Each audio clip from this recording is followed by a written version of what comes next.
आपकी अपनी online classes में। कल आपने देखा तत्पुरुष समास क्या होता है और आप लोगों के कमेंट्स भी आए, पढ़कर बहुत अच्छा लगा। कुछ लोग तो व्हाट्सएप मैसेज भी करते हैं, उनको कुछ समस्या है कमेंट करने में, अच्छा लगा। जिसने जहां से भी मैसेज किया, आपको तत्पुरुष समास समझ में आ गया, ये बहुत अच्छा लगा।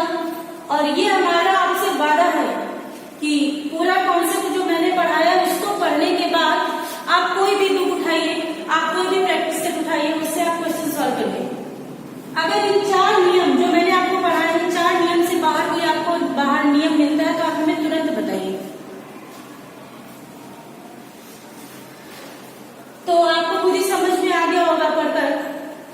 और खुशी इस बात की है कि आपको क्लास प्रॉपर समझ में आ रही। क्लास आपको बहुत छोटी छोटी मिल रही है, ये मैंने खुद ही आपको पहले बताया था, इसमें कोई समस्या नहीं है। आप एक क्वेश्चन एक क्लास से कंप्लीट करेंगे, बहुत छोटा सा रेशियो लेकर चल रहे हैं। एक क्वेश्चन आपने एक क्लास से मैनेज किया और जिस दिन आप एक एक क्वेश्चन का अर्थ समझ लेंगे, उस दिन आपको ये समझ में आ जाएगा कि हम अगर थोड़ा सा भी मटेरियल पढ़ रहे हैं तो उसके बाद फिर हमारा प्रश्न बाहर नहीं जाना चाहिए। चलिए आज हम लोग अपना अगला समास पढ़ेंगे जिसका नाम है कर्म धारय समास। क्या नाम है? कर्म धारय समास। भाग किसका है ये? तत्पुरुष समास।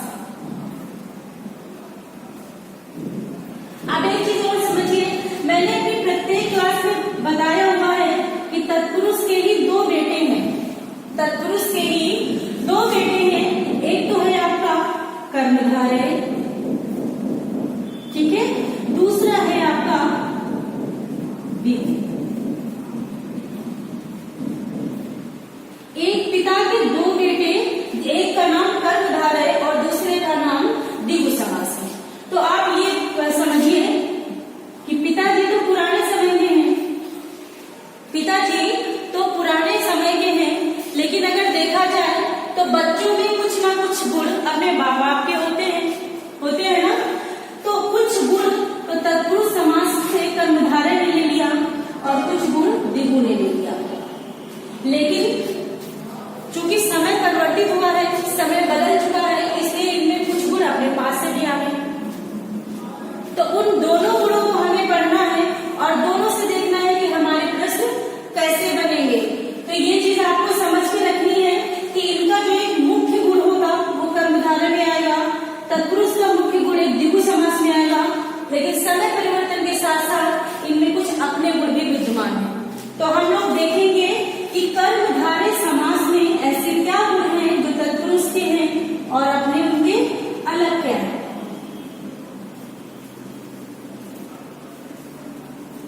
तो परिभाषा के तौर पर मैं आपको बता दूं, परिभाषा के तौर पर मैं आपको बता दूं कि प्रत्येक समास में 2 पद होते हैं, पहला और दूसरा। और पहले वाले पद को क्या कहते हैं? पूर्व पद। दूसरे वाले को बोलते हैं हम लोग उत्तर पद। समझ में आ गया? पहले वाले को पूर्व पद और दूसरे वाले को उत्तर पद। तो कर्मधारय समास की बात करेंगे तो इनके पिता के अनुसार यदि बात करें तो पहला पद आपका क्या होगा? संज्ञा होगा या फिर गौण होगा और द्वितीय पद प्रधान या इसी को बोलेंगे मुख्य पद। ठीक है, ऐसे ही कुछ हुबहू नियम हमने तत्पुरुष समास में भी पढ़े थे। ऐसे ही कुछ नियम तत्पुरुष में भी पढ़े थे, लेकिन जो थोड़े से हमारे अन्य नियम थे वो यहाँ पर नहीं पढ़ने। ये तो थे इनके पिता से प्राप्त इनके गुण, लेकिन कुछ अन्य गुण हम देख लें जो कि कर्मधारय की अपनी अलग पहचान है, पहला और दूसरा। अब कर्मधारय क्या बोलता है कि 2 पद इसके पास भी हैं, पूर्व पद और उत्तर पद।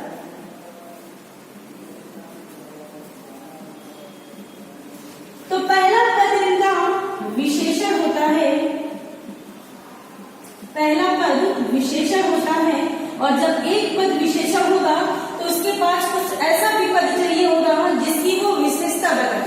तो विशेषता वाक्य भी हमेशा संज्ञा या सर्वनाम की बताता है, इतना याद रखिएगा। तो बताने के लिए उसके पास जो मौजूद है वो उसका दूसरा पद है जो कि संज्ञा होगा। तो कर्मधारय अपनी अलग पहचान बनाता है, इसलिए इनका पूर्व पद विशेषण तथा उत्तर पद संज्ञा होगा। अगर विशेषता बताने के लिए कोई पद नहीं होगा तो विशेषता किसकी बताएगा? यहाँ बिल्कुल अलग अलग है, ये भी समझिए। और जब विशेषण होगा पहला पद तो कहीं ना कहीं इस पद से भारी होगा, तो हो सकता है कभी आपको ये भी सुनने के लिए मिल जाए कि पहला पद प्रधान होता है। ठीक है, प्रधानता क्यों विशेषता के हिसाब से बताएगा, लेकिन प्रधानता भी कैसी होगी? विशेषण को लेकर और विशेषण के रूप में ही होगी। इतनी बात आपको समझ में आई। अब आप सुनिए कि परिभाषा आपको कैसे देखने के लिए मिल सकती है। परिभाषा आपको देखने के लिए मिल सकती है कि कर्मधारय समास में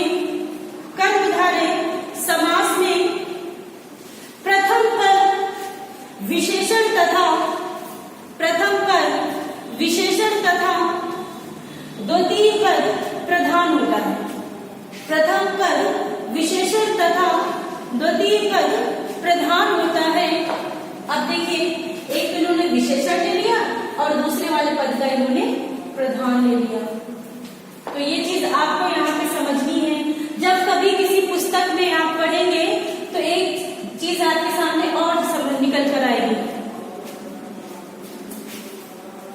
कि ऐसा पद जो आपका कर्म धारण करे, ऐसा पद जो आपका कर्म धारण करे वो होता है कर्मधारय समास।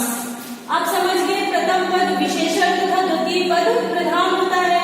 और जब द्वितीय पद हमारा प्रधान होगा तो आप देखिए कि पहला वाला जो पद है जो कि हमें तत्पुरुष समास से नियम मिल रहा है वो क्या होगा? वो संज्ञा होगा। और जब संज्ञा होगा तो प्रधानता के अनुसार उसको हम बोलेंगे गौण। और जब फिर देखते दूसरे नियम में, जब हमारा पहला वाला विशेषण होगा तो दूसरे की विशेषता बताएगा। तो ये प्रधान तो था ही, लेकिन वो कैसे प्रयोग होगा? संज्ञा के रूप में। ठीक है, ये नियम आपको समझ में आया। अब हम लोग देखेंगे इसके कुछ उदाहरण।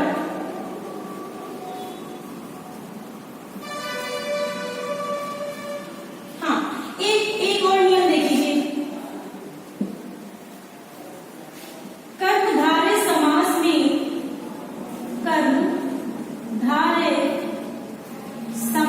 में उपमा का मतलब उपमेय और उपमान। उपमेय और उपमान। कर्मधारय समास में उपमा का प्रयोग किया जाता है। किसका प्रयोग किया जाता है? उपमा का प्रयोग किया जाता है। अब उपमा क्या होती है आप ये भी समझ लीजिए। उपमा होती है आपकी, मैंने आपको अपादान कारक में उस दिन पढ़ाया था, आपने अगर ठीक से पढ़ा होगा तो आपको उपमा समझ में आ गई होगी कि उपमा क्या होता है? किसी से तुलना करना। ठीक है, तो उपमा को लेकर ऐसा कोई आपका यहाँ समास का कोई उदाहरण बन सकता है जिस आपके पूरे उदाहरण में किसी अन्य की उपमा किसी से की जा रही होगी। अब इसका एक हम आपको उदाहरण तुरंत बता दें ताकि आपके दिमाग में बैठ जाए। जैसे मृग नैनी। मृग नैनी। अब मृग नैनी, मृग मतलब हिरण, नैनी मतलब किसी के नयन। तो पहली चीज तो नयन ऐसे है कैसे? हिरण के समान, मतलब नयन की तुलना उन्होंने कैसे कर दी? मृग के समान। तो नयन की उपमा हमने मृग से देखी, एक उदाहरण। ठीक है, दूसरा आप कुछ लोग पढ़ के बैठे होंगे तो आपको समझ में आ गया होगा कि मृग नैनी तो हम लोग सीता जी को बोलते थे। किसको बोलते थे? सीता जी को। तो सीता जी जो अर्थ निकलेगा उसका काम यहाँ ना होकर अभी हमारा बहुब्रीहि में। कहाँ पर है? बहुब्रीहि समास में। तो एक ही आपको कभी कभी एक ही समास का उदाहरण कई समास में देखने को मिल सकता है। मृग नैनी की बात करेंगे, नयन जो हमारे मृग के समान सुंदर है, तो उपमा हो गया मतलब कर्मधारय हो गया। सीता जी का हम अगर अर्थ लेंगे तो वो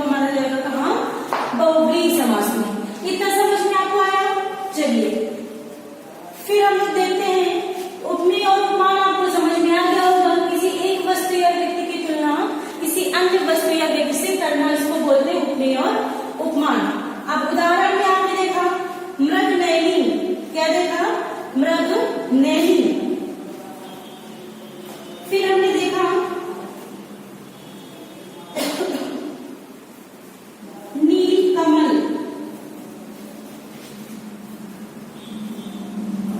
फिर देखा नील गगन,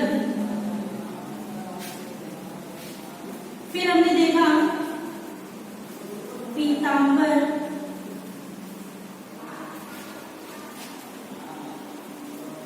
श्वेतांबर, महात्मा, महावीर। कुछ ऐसे उदाहरण आपके कर्मधारय समास के हैं। अब नील कमल को हम लोग देख लेते हैं। नील कमल से आपका एक जो कमल है ना, ये आपके दिमाग में आ रहा है कि कमल एक ऐसा होगा जिसका कलर कैसा होगा? नीला होगा। कमल कैसा होगा? जिसका कलर नीला होगा। तो आपने देखा कि हमारा द्वितीय पद कैसा है? प्रधान है, लेकिन द्वितीय पद की जो प्रधानता है वो आपके पहले वाले पद से कहीं ना कहीं विशेषता ले रहा है। तो पूर्व पद देखिए यहाँ पर क्या हो गया? प्रधान विशेषण हो गया, क्योंकि कमल की विशेषता बता रहा है किस रंग से है? नीले रंग से है।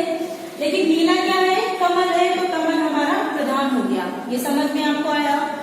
चलिए दूसरा उदाहरण देखिए, नील गगन, बिल्कुल ऊपर वाले उदाहरण की तरह ये भी है। पीतांबर को देख लीजिए।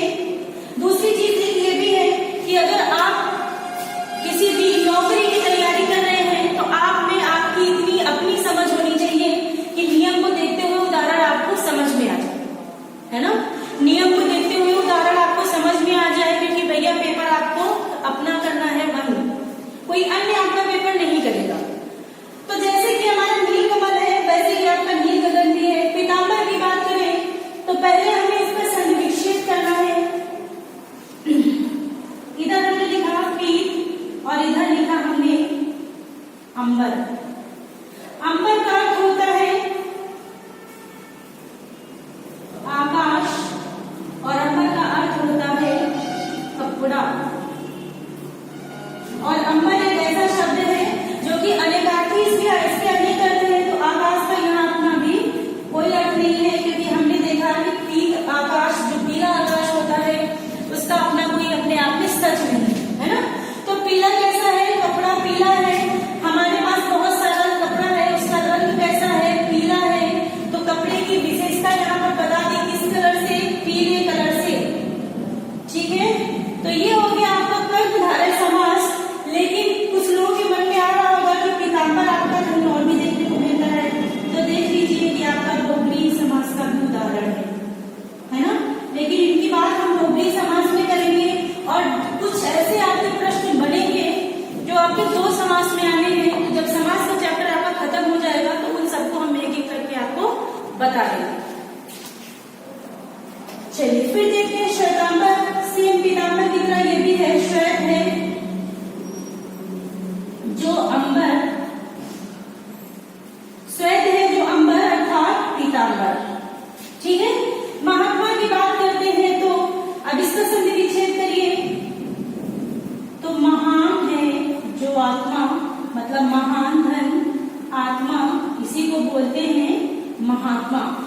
महात्मा कौन होते हैं? आप ही लोग कहते हैं ना कि साधु महात्मा आए थे आज दरवाजे पर, उनको कुछ देना जरूरी है। मतलब वो हमसे थोड़ा सा श्रेष्ठ है, हमसे थोड़ा सा बढ़कर है, इसलिए वो आपको महान लग रहे हैं। तो जिनकी आत्मा महान होगी उनको बोलेंगे महात्मा। और जब हमने यहाँ द्वितीय पद को किसी विशेषता के साथ जोड़ दिया तो वही हो गया हमारा कर्मधारय समास। यहाँ पर आप एक उदाहरण और बना सकते हैं, दुरात्मा। दुरात्मा